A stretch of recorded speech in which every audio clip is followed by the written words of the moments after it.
और एक गल हमेशा याद रखो, खुशियां का खजाना तुहाडे अंदर ही है, पर वो खुशियां का खजाना ਉਹਦੇ ਹੱਥ ਹੀ ਆਂਦਾ ਜਿਹੜਾ ਮਿਹਨਤ ਕਰਨ ਨੂੰ ਤਿਆਰ ਹੋਵੇ।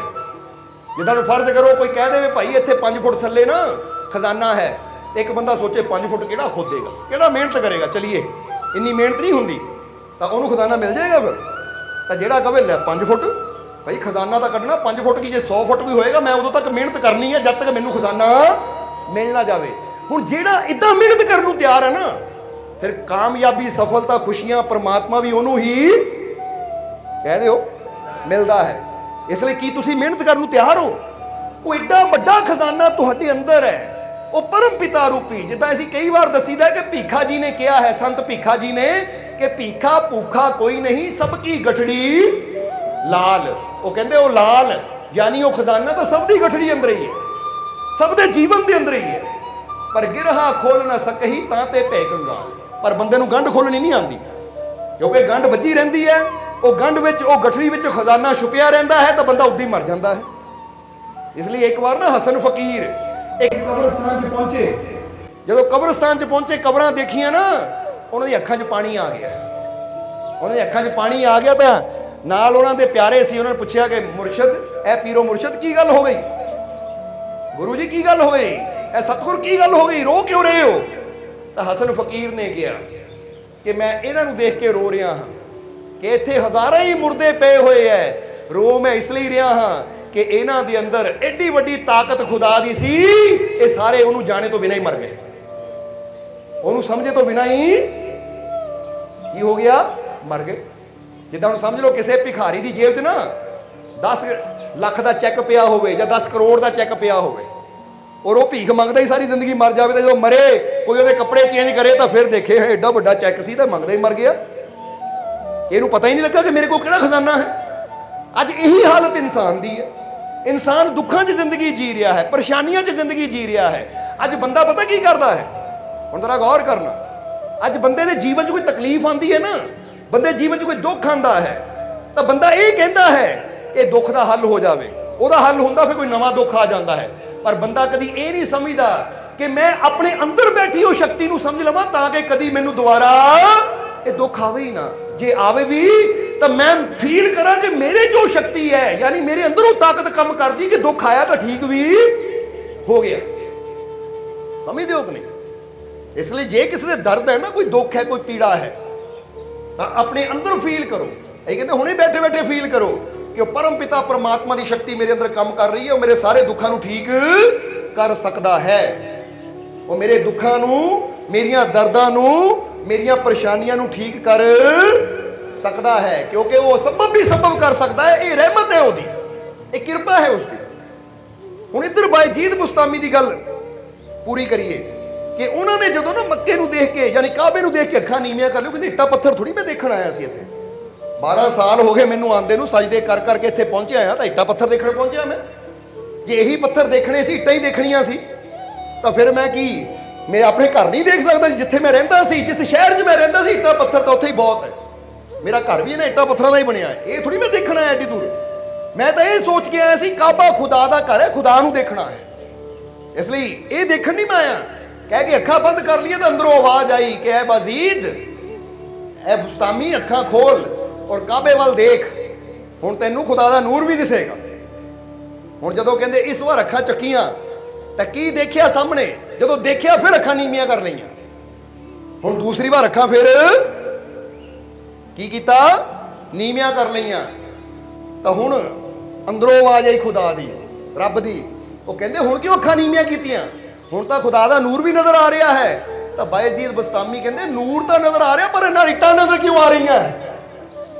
यानी मक्का क्यों नजर काबा क्यों नजर आ रहा है? हुण नूर भी नजर आ रहा है, इट्टां भी नजर आ रही है। मैनूं इट्टां नहीं चाहिए, मैनूं कल्ला नूर चाहिए है। समझ आई गल? क्योंकि काबे के अंदरों नूर नजर आया, वो इच भी खुश नहीं। वो कहती नजर ही क्यों आ रहा है? मैं तो सिर्फ एक तेरा नूर ही नजर आना चाहिए, होर कुछ आना नहीं चाहिए नजर। तो फिर खुदा की आवाज आई, कहते बायजीद हुण अखां चक। कहते हुण अखां चकियां तो ना उत्थे कोई काबा है ना कोई इट्टा, चारों पासे खुदा का नूर ही नूर है। क्योंकि कहते ने जिस तरफ देखा मुकामे हूं नजर आया मुझे, कुछ नजर आया ना फिर जब तू नजर ਆਇਆ ਮੁਝੇ ਜਦੋਂ ਉਹ ਨਜ਼ਰ ਆਉਂਦਾ ਤਾਂ ਫਿਰ ਹੋਰ ਕੁਝ ਨਜ਼ਰ ਹੀ ਨਹੀਂ ਆਉਂਦਾ। ਅੱਜ ਬੰਦਾ ਤਾਂ ਇੰਨੇ 'ਚ ਹੀ ਖੁਸ਼ ਹੋ ਜਾਂਦਾ ਕਿ ਲੈ ਵੀ ਮੈਨੂੰ ਆ ਨਾ ਪੇੜ ਨਜ਼ਰ ਆ ਗਿਆ, ਮੈਨੂੰ ਆ ਪੌਦਾ ਨਜ਼ਰ ਆ ਗਿਆ। ਜਰਾ ਗੌਰ ਕਰਨਾ, ਅੱਜ ਬਹੁਤ ਗਿਆ ਜਾਂਦੇ ਆ ਨਾ ਲੋਕ, ਜਿਸ ਬ੍ਰਿਕਸ਼ ਥੱਲੇ ਬਹਿ ਕੇ, ਜਿਸ ਪੇੜ ਥੱਲੇ ਬਹਿ ਕੇ ਮਹਾਤਮਾ ਬੁੱਧ ਨੂੰ ਗਿਆਨ ਹੋਇਆ ਸੀ, ਯਾਨੀ ਉਹਨਾਂ ਨੇ ਧਿਆਨ ਦੇ ਜ਼ਰੀਏ ਨਾ ਉਸ ਮੰਜ਼ਿਲ ਨੂੰ ਪਾਇਆ ਸੀ। ਬੋਧ ਗਿਆ ਇੱਕ ਜਗ੍ਹਾ ਦਾ ਨਾਮ ਹੈ ਗਿਆ, ਉੱਥੇ ਉਹ ਬੋਧ ਬ੍ਰਿਕਸ਼ ਹੈ ਜਿਹਦੇ ਥੱਲੇ ਮਹਾਤਮਾ ਬੁੱਧ ਬੈਠੇ ਸੀ ਤਾਂ ਉਹਨੂੰ ਸਮਾਧੀ ਲੱਗੀ ਸੀ, ਯਾਨੀ ਉਹ ਉਸ ਗਿਆਨ ਤੱਕ ਪਹੁੰਚੇ ਸੀ। ਅੱਜ ਵੀ ਲੋਕ ਉੱਥੇ ਜਾ ਕੇ ਨਾ ਬ੍ਰਿਕਸ਼ ਨੂੰ ਦੇਖ ਕੇ ਖੁਸ਼ ਹੋ ਜਾਂਦੇ ਆ। ਇਹ ਕਹਿੰਦੇ ਕਮਾਲ ਦੀ ਗੱਲ ਹੈ, ਉਹ ਬ੍ਰਿਕਸ਼ ਨੂੰ ਦੇਖ ਕੇ ਇਕੱਲਾ ਖੁਸ਼ ਨਾ ਹੋਵੋ, ਇਹ ਵੀ ਦੇਖੋਗੇ ਬ੍ਰਿਕਸ਼ ਥੱਲੇ ਬਹਿ ਕੇ ਮਹਾਤਮਾ ਬੁੱਧ ਨੇ ਜਿਸ ਅਵਸਥਾ ਨੂੰ ਪਾਇਆ ਹੈ, ਜਦ ਤੱਕ ਅਸੀਂ ਵੀ ਉਸ ਅਵਸਥਾ ਨੂੰ ਨਾ ਪਾ ਜਾਈਏ, ਖੁਸ਼ ਹੋਣ ਵਾਲੀ ਗੱਲ ਹੀ ਹੈ ਨਹੀਂ। ਤੇ ਖੁਸ਼ੀ ਦੀ ਗੱਲ ਤਾਂ ਉਦੋਂ ਹੋਏਗੀ ਜਦੋਂ ਅਸੀਂ ਵੀ ਉਸ ਮੰਜ਼ਿਲ ਤੇ ਪਹੁੰਚਾਂਗੇ। ਪਰ ਅੱਜ ਇਨਸਾਨ ਛੋਟੀ ਛੋਟੀਆਂ ਚੀਜ਼ਾਂ ਨਾਲ ਨਾ, ਪਰ ਇਹ ਮੰਜ਼ਿਲ ਤੇ ਪਹੁੰਚਦਾ ਕਦੋਂ ਹੈ? ਜਰਾ ਸੋਚੋ, ਜੇ ਬਾਇਜ਼ੀਦ ਸਿਰਫ ਮੱਕੇ ਨੂੰ ਦੇਖ ਕੇ, ਕਾਬੇ ਨੂੰ ਦੇਖ ਕੇ ਖੁਸ਼ ਹੋ ਜਾਂਦੇ ਕਿ ਦੇਖ ਲਿਆ ਰੱਬ ਦਾ ਘਰ, ਤਾਂ ਫੇ ਉਹਨਾਂ ਨੂੰ ਰੱਬ ਦਾ ਨੂਰ ਨਜ਼ਰ ਆਣਾ ਸੀ, ਕਿਉਂਕਿ ਉੱਥੇ ਹੀ ਰਾਜੀ ਹੋ ਗਏ। ਅੱਜ ਅਸੀਂ ਤੁਹਾਨੂੰ ਵੀ ਇਹ ਗੱਲ ਕਿਉਂ ਕਹਿ ਰਹੇ? ਤੁਸੀਂ ਵੀ ਇੰਨੇ ਕੁ ਰਾਜੀ ਨਾ ਹੋ ਕਿ ਮਕਾਨ ਦੇਖ ਲਿਆ। ਤੁਸੀਂ ਵੀ ਇਹ ਦੇਖੋ ਕਿ ਮੈਂ ਸਿਰਫ ਮਕਾਨ ਨਹੀਂ ਦੇਖਣਾ, ਮੈਂ ਇਸ ਸੰਸਾਰ ਨੂੰ ਨਹੀਂ ਦੇਖਣਾ। ਜੇ ਸੰਸਾਰ ਦੀਦਾ ਹੈ ਤਾਂ ਮੈਂ ਇਹਦੇ ਨਾਲ ਨਾਲ ਸੰਸਾਰ ਨੂੰ ਬਣਾਉਣ ਵਾਲੀ ਜੋ ਸ਼ਕਤੀ ਹੈ ਨਾ, ਪਰਮਾਤਮਾ, ਮੈਂ ਉਹਨੂੰ ਵੀ ਜਾਣਨਾ ਹੈ। ਔਰ ਜਦੋਂ ਉਹਨੂੰ ਇਨਸਾਨ ਜਾਣ ਲੈਂਦਾ ਹੈ ਤਾਂ ਫਿਰ ਇਨਸਾਨ ਦੇ ਜੀਵਨ 'ਚ ਆਨੰਦ ਦੀ ਸ਼ੁਰੂਆਤ ਹੁੰਦੀ ਹੈ, ਫਿਰ ਇਨਸਾਨ ਦੇ ਜੀਵਨ 'ਚ ਖੁਸ਼ੀਆਂ ਦੀ ਸ਼ੁਰੂਆਤ ਹੁੰਦੀ ਹੈ, ਫਿਰ ਇਨਸਾਨ ਦੀ ਜ਼ਿੰਦਗੀ ਬਦਲਦੀ ਹੈ। ਇਸ ਲਈ ਇਹ ਤੁਹਾਡੀ ਜ਼ਿੰਦਗੀ ਨਾ ਬਦਲ ਸਕਦੀ ਹੈ, ਪਰ ਉਹ ਕਿੱਦਾਂ ਬਦਲੇਗੀ? ਇਹ ਵੀ ਨੇ ਕਿ ਫਕੀਰਾਂ ਦੀ ਛੋਟੀ ਜਿਹੀ ਕਹਾਣੀ, ਇੱਕ ਸਾਖੀ ਹੋਰ ਯਾਦ ਆ ਗਈ ਸਾਨੂੰ, ਉਹ ਦੱਸਾਂਗੇ ਜਿਸ ਤੋਂ ਇਹ ਸਮਝ ਆਏਗੀ ਸਾਨੂੰ। ਇੱਕ ਨਗਰ 'ਚ ਇੱਕ ਫਕੀਰ ਰਹਿੰਦੇ ਸੀ। ਉਹਨਾਂ ਫਕੀਰਾਂ ਬਾਰੇ ਗੱਲ ਮਸ਼ਹੂਰ ਸੀ ਕਿ ਉਹ ਫਕੀਰ ਦੇ ਕੋਲ ਹਰ ਸਵਾਲ ਦਾ ਜਵਾਬ ਹੈ, ਯਾਨੀ ਇਹ ਗੱਲ ਉਹਨਾਂ ਬਾਰੇ ਬੜੀ ਮਸ਼ਹੂਰ ਸੀ ਕਿ ਇਹ ਫਕੀਰ ਦੇ ਕੋਲ ਹਰ ਸਵਾਲ ਦਾ ਜਵਾਬ ਹੈ। ਕੋਈ ਇਦਾਂ ਦਾ ਸਵਾਲ ਹੈ ਨਹੀਂ ਜਿਹਦਾ ਜਵਾਬ ਫਕੀਰ ਦੇ ਨਾ ਸਕਣ।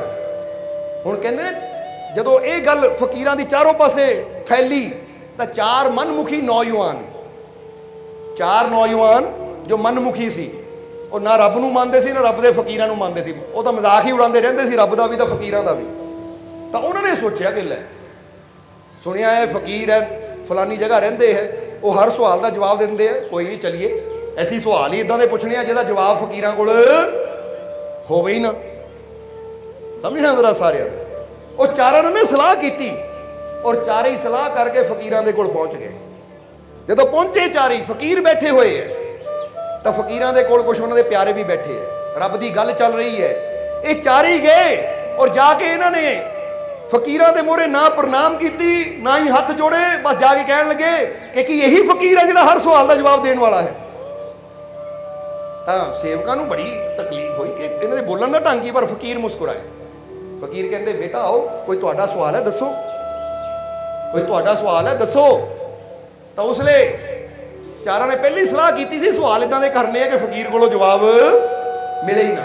ਤਾਂ ਪਹਿਲੇ ਨੇ ਸਵਾਲ ਕੀਤਾ, ਕਹਿੰਦੇ ਮਹਾਰਾਜ ਮੇਰਾ ਸਵਾਲ ਇਹ ਹੈ ਕਿ ਮੈਂ ਤੁਹਾਡੇ ਤੋਂ ਕੁਝ ਲੈਣ ਆਇਆ ਹਾਂ। ਫਕੀਰ ਕਹਿੰਦੇ ਕੀ ਲੈਣ ਆਇਆ? ਕਹਿੰਦਾ ਜੀ ਕੁਛ ਨਹੀਂ। ਫਕੀਰ ਕਹਿੰਦੇ ਕੀ ਲੈਣ ਆਇਆ? ਕਹਿੰਦਾ ਕੁਛ ਨਹੀਂ, ਮੈਨੂੰ ਇਹ ਦੇ ਦਿਓ। ਜਰਾ ਹੁਣ ਗੌਰ ਕਰਨਾ, ਯਾਨੀ ਕੀ ਲੈਣ ਆਇਆ? ਕੁਛ ਨਹੀਂ, ਇਹ ਦੇ ਕੇ ਭੇਜੋ ਮੈਨੂੰ, ਮੈਂ ਖਾਲੀ ਨਹੀਂ ਜਾਣਾ। ਉਹ ਕਹਿੰਦੇ ਕੋਈ ਚੀਜ਼ ਮੰਗੋਗੇ ਤਾਂ ਫਕੀਰ ਦੇ ਦੇਣਗੇ। ਫਰਜ਼ ਕਰੋ ਬੰਦਾ ਮੰਗਦਾ ਜੀ ਮੈਨੂੰ ਐਪਲ ਚਾਹੀਦਾ ਹੈ, ਸੇਬ, ਮੈਨੂੰ ਅੰਗੂਰ ਚਾਹੀਦਾ ਹੈ, ਜਾਂ ਮੈਨੂੰ ਕੋਈ ਫਰੂਟ ਚਾਹੀਦਾ, ਮੈਨੂੰ ਕੋਈ ਚੀਜ਼ ਚਾਹੀਦੀ, ਉਹ ਫਕੀਰ ਦੇ। ਜਦੋਂ ਆਪਾਂ ਕਹਾਂਗੇ ਮੈਨੂੰ ਕੁਛ ਨਹੀਂ ਚਾਹੀਦਾ, ਕਿੱਥੋਂ ਦੇਣਗੇ? ਸਮਝਦੇ ਹੋ ਕਿ ਨਹੀਂ?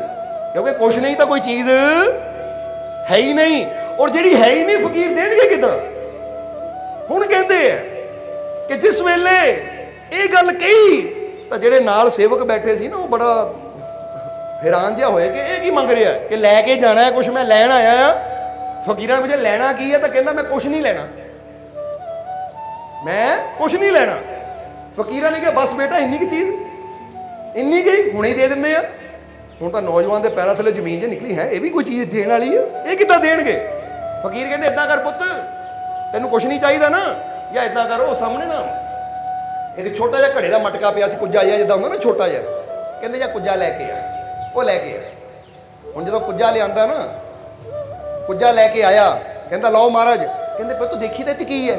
ਉਹਨੇ ਦੇਖਿਆ, ਕਹਿੰਦਾ ਜੀ ਖਾਲੀ ਹੈ, ਕੁਛ ਹੈ ਨਹੀਂ, ਇਹ 'ਚ ਕੁਛ ਨਹੀਂ। ਕਹਿੰਦੇ ਲੈ ਜਾ ਫਿਰ, ਇਹੀ ਤਾਂ ਚਾਹੀਦਾ ਸੀ ਤੈਨੂੰ, ਕੁੱਜਾ ਲੈ ਜਾ। ਤੂੰ ਕਹਿੰਦਾ ਕੁਛ ਨਹੀਂ, ਇਹੀ ਤਾਂ ਚਾਹੀਦਾ ਸੀ ਨਾ, ਕੁਛ ਨਹੀਂ, ਇਹਨੂੰ ਲੈ ਜਾ ਫਿਰ। ਮਿਲ ਗਿਆ ਜਵਾਬ। ਉਹ ਤਾਂ ਹੁਣ ਹੈਰਾਨ ਹੋ ਗਿਆ, ਹੈ ਕਮਾਲ ਦੀ ਗੱਲ ਹੈ, ਇਹ ਵੀ ਦੇ ਦਿੱਤਾ। क्योंकि ਉਹਦੇ ਮੂੰਹ ਚੋਂ ਨਿਕਲ ਗਿਆ, ਜੋ ਪੁੱਛਦਾ ਕੀ ਇਹਦੇ 'ਚ, ਕੁਛ ਨਹੀਂ। ਯਾਨੀ ਖਾਲੀ ਨੂੰ ਹੀ ਕਹਿੰਦੇ ਜਦੋਂ ਕੁਛ ਵੀ ਹੈ ਨਹੀਂ। ਉਹ ਕਹਿੰਦੇ ਕੁਛ ਨਹੀਂ, ਤੈਨੂੰ ਇਹੀ ਚਾਹੀਦਾ ਸੀ ਨਾ, ਇਹ ਕੁੱਜਾ ਲੈ ਜਾ ਫਿਰ, ਕਿਉਂਕਿ ਇਹਦੇ 'ਚ ਉਹੀ ਹੈ ਜੋ ਤੈਨੂੰ ਚਾਹੀਦਾ ਸੀ।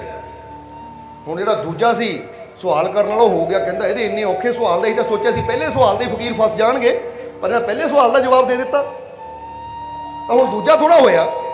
ਤਾਂ ਦੂਜੇ ਨੇ ਫਕੀਰਾਂ ਪੁੱਛਿਆ, ਹਾਂ ਵੀ ਤੈਨੂੰ ਕੀ ਚਾਹੀਦਾ ਹੈ, ਤੈਨੂੰ ਕੀ ਚਾਹੀਦਾ ਹੈ? ਤਾਂ ਹੁਣ ਜਿਹੜੇ ਸਵਾਲ ਸੂਲ ਸੀ ਉਹ ਤਾਂ ਭੁੱਲ ਗਏ। ਉਹਨਾਂ ਦੇਖਿਆ ਕਿ ਫਕੀਰਾਂ ਦੇ ਕੋਲ ਨਾ ਇੱਕ ਨਾ ਮਹਿਕ ਉੱਠ ਰਹੀ ਹੈ ਬੜੀ ਵਧੀਆ, ਧੂੰਆਂ ਨਿਕਲ ਰਿਹਾ, ਜਦੋਂ ਅਗਰਬੱਤੀ ਲੱਗੀ ਹੁੰਦੀ ਨਾ। ਤਾਂ ਉਸ ਵੇਲੇ ਉਹਨਾਂ ਕਿਹਾ, ਮਹਾਰਾਜ ਮੈਨੂੰ ਧੂੰਆਂ ਚਾਹੀਦਾ ਹੈ, ਮੈਨੂੰ ਇਹ ਧੂੰਆਂ ਚਾਹੀਦਾ ਹੈ। ਹੁਣ ਕਿਉਂਕਿ ਉਹਨੂੰ ਪਤਾ ਹੀ ਧੂੰਆਂ ਕਿਹੜਾ ਪਕੜ ਕੇ ਦੇ ਸਕਦਾ, ਅਗਰਬੱਤੀ ਤਾਂ ਮੰਗਣੀ ਨਹੀਂ, ਧੂਫ ਤਾਂ ਮੰਗਣਾ ਨਹੀਂ, ਧੂਫ ਫੜਾ ਦੇਣਗੇ ਚੱਕ ਕੇ, ਅਗਰਬੱਤੀ ਫੜਾ ਦੇਣਗੇ, ਧੂੰਆਂ ਕਿੱਦਾਂ ਦੇਣਗੇ, ਕਿਉਂਕਿ ਇਹਨੂੰ ਕਿੱਦਾਂ ਪਕੜਨਗੇ। ਫਕੀਰ ਕਹਿੰਦੇ ਬਸ ਉਹ ਤੈਨੂੰ ਧੂੰਆਂ ਚਾਹੀਦਾ ਹੈ, ਆ ਬੜੀ ਛੋਟੀ ਜਿਹੀ ਚੀਜ਼ ਮੰਗੀ ਤੂੰ, ਸਮਝਦੇ ਹੋ ਕਿ ਨਹੀਂ, ਬੜੀ ਛੋਟੀ ਜਿਹੀ ਚੀਜ਼ ਮੰਗੀ। ਤਾਂ ਹੁਣ ਫਕੀਰਾਂ ਨੇ ਕੀ ਕੀਤਾ, ਕਹਿੰਦੇ ਤੂੰ ਵੀ ਇੱਧਰ ਆ। ਉਹ ਇੱਕ ਹੋਰ ਖਾਲੀ ਕੁੱਜਾ ਵੀ ਚੱਕ ਕੇ ਲਿਆ। ਹੁਣ ਉਹ ਖਾਲੀ ਕੁੱਜਾ ਲੈ ਕੇ ਆਇਆ। ਕਹਿੰਦਾ ਇਹ ਨਾ ਕੀ ਕਰਨਾ ਹੈ, ਫਕੀਰ ਕਹਿੰਦੇ ਸਾਨੂੰ ਫੜਾ ਦੇ। ਕਹਿ ਕੇ ਫਕੀਰਾਂ ਨੇ ਉੱਪਰ ਕੀਤਾ, ਉਹਦੇ ਉਲਟਾ ਕਰਕੇ ਨਾ, ਜਦੋਂ ਧੂਆਂ ਚੋਂ ਭਰ ਗਿਆ ਨਾਲ ਹੀ ਫਕੀਰਾਂ ਨੇ ਉਹਦੇ ਉੱਪਰ ਢੱਕਣ ਰੱਖ ਕੇ ਉਹਨੂੰ ਬੰਨ੍ਹਤਾ ਚੰਗੀ ਤਰ੍ਹਾਂ। ਕਹਿੰਦੇ ਲੈ ਘਰ ਜਾ ਕੇ ਖੋਲੀ, ਧੂਆਂ ਮਿਲ ਜਾਏਗਾ। ਹੋ ਗਿਆ ਸਵਾਲ ਪੂਰਾ। ਕਿਉਂਕਿ ਕਦੀ ਕਰਕੇ ਦੇਖ ਲਓ, ਖਾਲੀ ਬੋਤਲ ਲੈ ਲਿਓ, ਕਿਉਂਕਿ ਕੁੱਜੇ ਜਿਹੜਾ ਨਜ਼ਰ ਨਹੀਂ ਆਉਂਦਾ, ਸ਼ੀਸ਼ੇ ਦੀ ਬੋਤਲ ਲੈ ਲਿਓ ਕੱਚ ਦੀ, ਕਿਤੇ ਧੂਆਂ ਚੱਲ ਰਿਹਾ ਉਹਦੇ ਉੱਪਰ ਰੱਖ ਦਿਓ, ਦੇਖੋਗੇ ਸਾਰਾ ਉਹਦੇ ਅੰਦਰ ਭਰ ਜਾਏਗਾ, ਫਿਰ ਉਹ ਢੱਕਣ ਲਾ ਦਿਓ, ਵਿੱਚ ਹੀ ਰਹੇਗਾ। ਉਹ ਹੁੰਦਾ ਕਿ ਨਹੀਂ ਇੱਦਾਂ? ਇਸ ਕਰਕੇ ਫਕੀਰ ਕਹਿੰਦੇ ਲੈ ਜਾ, ਤੈਨੂੰ ਧੂਆਂ ਚਾਹੀਦਾ ਤੂੰ ਲੈ ਜਾ ਭਾਈ। ਇਹ ਫਕੀਰ ਦਾ ਦਰ ਹੈ, ਫਕੀਰ ਦੇ ਦਰ ਤੋਂ ਖਾਲੀ ਕਦੀ ਕੋਈ ਜਾਂਦਾ ਹੀ ਨਹੀਂ ਹੈ। ਹੁਣ ਜਿਹੜਾ ਤੀਜਾ ਸੀ ਉਹਨੇ ਕੀ ਕੀਤਾ ਸੀ, ਉਹਨੇ ਕੀ ਕੀਤਾ ਸੀ, ਉਹਨੇ ਨੇ ਆਂਦੇ ਨੇ ਰਸਤੇ 'ਚ ਇੱਕ ਤਿਤਲੀ, ਤਿਤਲੀ ਤੁਸੀਂ ਸਮਝਦੇ ਹੋ ਨਾ, ਬਟਰਫਲਾਈ, ਉਹਨੇ ਇੱਕ ਛੋਟੀ ਜਿਹੀ ਤਿਤਲੀ ਆਪਣੇ ਹੱਥ 'ਚ ਫੜੀ ਹੋਈ ਸੀ, ਮੁੱਠੀ 'ਚ, ਔਰ ਐਦਾਂ ਫੜੀ ਸੀ ਕਿ ਉੜੇ ਵੀ ਨਾ ਔਰ ਜੀਂਦੀ ਵੀ ਸੀ। ਜਰਾ ਹੁਣ ਗੌਰ ਕਰਨ ਵਾਲੀ ਗੱਲ। ਉਹ ਕਹਿੰਦੇ ਪਹਿਲਾਂ ਮੈਂ ਪੁੱਛਣਾ ਕਿ ਇਹਦੇ 'ਚ ਕੀ ਹੈ, ਜਦੋਂ ਫਕੀਰ ਦੱਸ ਦੇਣਗੇ ਕੀ ਹੈ, ਫਿਰ ਮੈਂ ਪੁੱਛਣਾ ਕਿ ਜੀਂਦੀ ਹੈ ਜਾਂ ਮਰੀ ਹੈ। ਤਾਂ ਜੇ ਕਹਿਣਗੇ ਜੀਂਦੀ ਹੈ, ਮੈਂ ਉਂਗਲੀ ਘੁੱਟ ਦੇਣੀ ਹੈ, ਮਰ ਜਾਏਗੀ।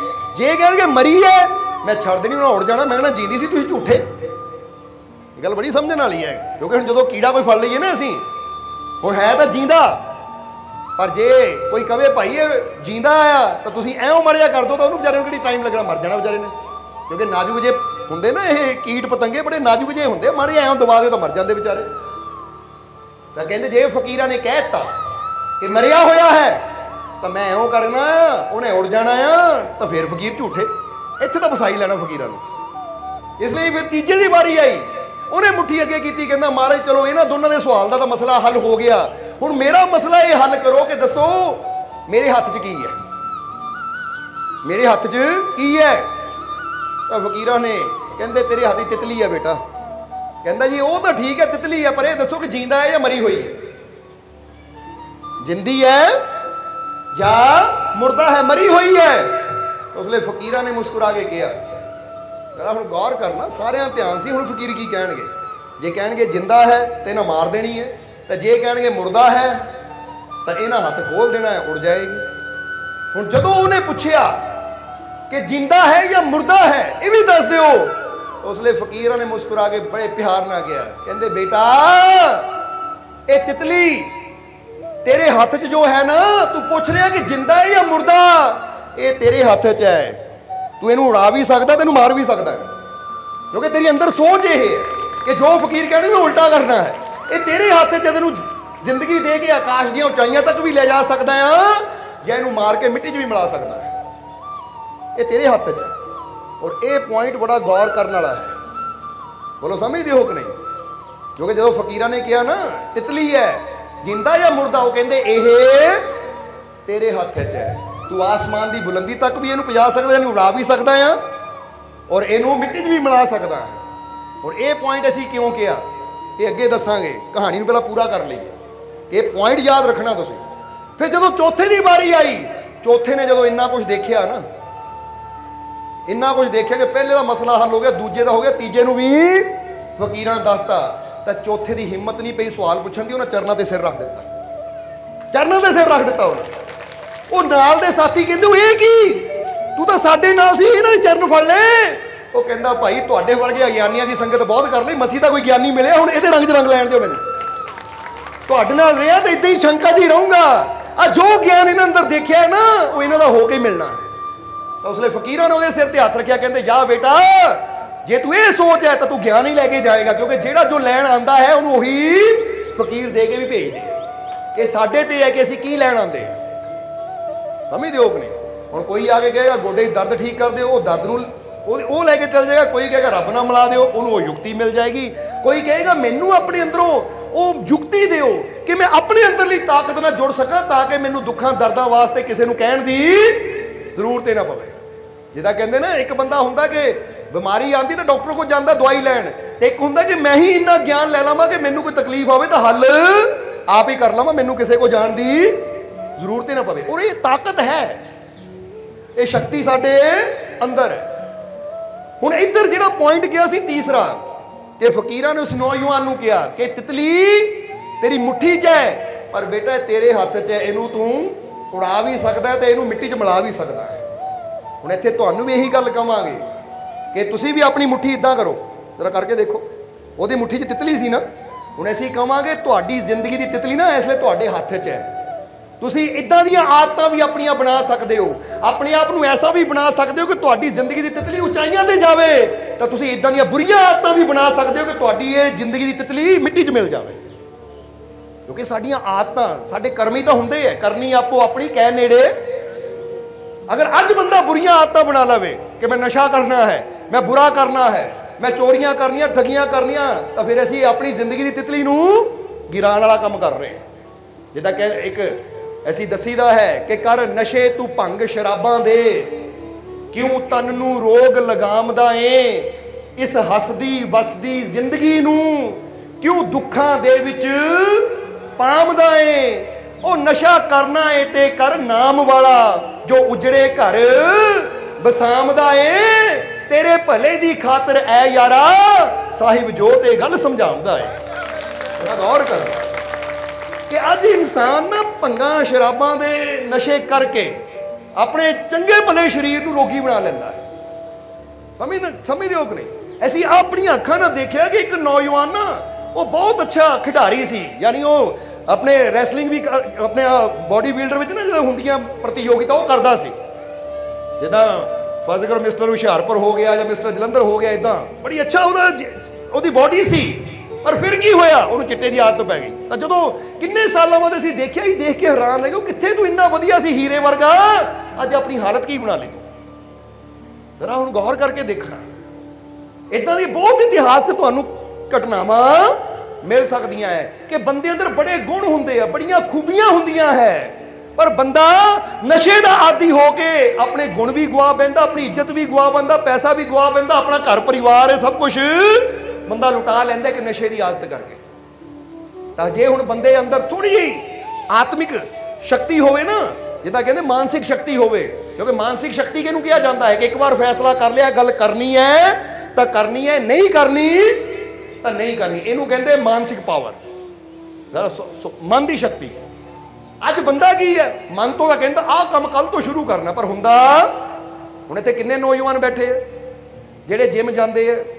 ਜ਼ਰਾ ਹੁਣ ਗੌਰ ਕਰਨਾ, ਜਿਹੜੇ ਜਾਂਦੇ ਆ ਨਾ, ਕਈ ਵਾਰ 2-4 ਦਿਨ ਬੰਦਾ ਲਾਂਦਾ, ਨਹੀਂ ਹੁਣ ਫੇਰ ਕਰਾਂਗੇ, ਛੱਡ ਦਿੰਦੇ ਆ। ਪਰ ਇੱਕ ਉਹ ਹੁੰਦੇ ਆ ਕਿ ਭਾਈ ਮੈਂ ਜਾਣਾ, ਚਾਹੇ ਮੀਂਹ ਹੋਵੇ, ਹਨੇਰੀ ਹੋਵੇ, ਸਰਦੀ ਹੋਵੇ, ਗਰਮੀ ਹੋਵੇ, ਮੈਂ ਕਦੀ ਨਾਗਾ ਪਾਣਾ ਹੀ ਨਹੀਂ। ਇਹਨੂੰ ਕਹਿੰਦੇ ਆ ਵਿਲ ਪਾਵਰ, ਆਪਣੀ ਆਤਮਿਕ ਸ਼ਕਤੀ। ਜਾਂ ਆਪਣੇ ਅੰਦਰ ਇੱਕ ਹੋਣਾ ਚਾਹੀਦੀ ਹੈ ਸਾਡੀ ਕਿ ਇੱਕ ਵਾਰ ਫੈਸਲਾ ਕਰ ਲਿਆ ਕਿ ਮੈਂ ਸਹੀ ਕਰਨਾ ਹੈ ਤਾਂ ਫਿਰ ਕਰਨਾ ਹੀ ਹੈ, ਫਿਰ ਚਾਹੇ ਕੁਝ ਵੀ ਹੋ ਜਾਵੇ। ਇਸ ਲਈ ਆਪਣੇ ਆਪ ਨੂੰ ਇੰਨਾ ਕਮਜ਼ੋਰ ਨਾ ਬਣਾਓ ਕਿ ਬੁਰੀਆਂ ਚੀਜ਼ਾਂ ਤੁਹਾਡੇ ਤੇ ਹਾਵੀ ਹੋ ਜਾਣ, ਬਲਕਿ ਆਪਣੇ ਆਪ ਨੂੰ ਐਸਾ ਬਣਾਓ ਕਿ ਜਦੋਂ ਮੈਨੂੰ ਪਤਾ ਲੱਗ ਗਿਆ ਮੇਰੀ ਆਹ ਆਦਤ ਜਾਂ ਆਹ ਚੀਜ਼ ਬੁਰੀ ਹੈ, ਇਹ ਮੈਨੂੰ ਨੁਕਸਾਨ ਦੇਣ ਵਾਲੀ ਹੈ ਜਾਂ ਇਹ ਮੈਨੂੰ ਗਿਰਾਉਣ ਵਾਲੀ ਹੈ, ਤਾਂ ਕਮ ਸੇ ਕਮ ਇੰਨੀ ਤਾਂ ਮੇਰੇ ਅੰਦਰ ਸ਼ਕਤੀ ਹੋਵੇ ਕਿ ਉਸ ਬੁਰੀ ਆਦਤ ਨੂੰ ਆਪਣੇ ਜੀਵਨ ਚੋਂ ਹਮੇਸ਼ਾ ਵਾਸਤੇ ਦੂਰ ਕਰ ਸਕਾਂ। ਕਿਉਂਕਿ ਜ਼ਿੰਦਗੀ ਦੀ ਤਿਤਲੀ ਤੁਹਾਡੇ ਹੱਥ 'ਚ ਹੈ। ਫਿਰ ਕਹਾਂਗੇ ਇਹਨੂੰ ਉਡਾ ਵੀ ਸਕਦੇ ਹੋ, ਯਾਨੀ ਉਚਾਈਆਂ ਤੇ ਵੀ ਲੈ ਕੇ ਜਾ ਸਕਦੇ ਹੋ, ਖੁਸ਼ੀ ਦੇ ਫੁੱਲਾਂ ਦੀ ਮਹਿਕ ਵੀ ਲੈ ਸਕਦੇ ਹੋ, ਤੇ ਇਹਨੂੰ ਮਾਰ ਕੇ ਮਸਲ ਕੇ ਤੁਸੀਂ ਪੈਰਾਂ ਥੱਲੇ ਵੀ ਰੋਂਦ ਸਕਦੇ ਹੋ। ਕਿਉਂਕਿ ਜਦੋਂ ਇਨਸਾਨ ਬੁਰੀਆਂ ਆਦਤਾਂ ਅਪਣਾਉਂਦਾ ਹੈ ਤਾਂ ਫਿਰ ਕੀ ਕਰਦਾ, ਆਪਣੀ ਜ਼ਿੰਦਗੀ ਨੂੰ ਮਸਲਦਾ ਹੀ ਹੈ ਨਾ। ਮਸਲਣ ਦਾ ਮਤਲਬ ਖਤਮ ਹੀ ਕਰਦਾ ਹੈ।